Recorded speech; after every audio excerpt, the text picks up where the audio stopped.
In this YouTube video, I will help you troubleshoot and resolve common printer issues on Windows 11 and Windows 10. Printing problems can be frustrating, but I will provide you with clear and practical solutions to get your printer back on track. Whether it's connectivity issues, driver problems, or other glitches, I have got you covered. Watch this video to learn how to tackle printer woes and ensure smooth and hassle-free printing on your Windows 11 or Windows 10 PC. To fix printer issues in Windows 11 or 10, Step 1. Check the printer's connection and ensure it's powered on.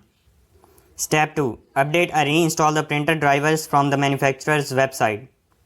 Step 3. Clear the print queue by stopping the print spoiler service in the Services app, deleting files from the C drive following folder, and restarting the service.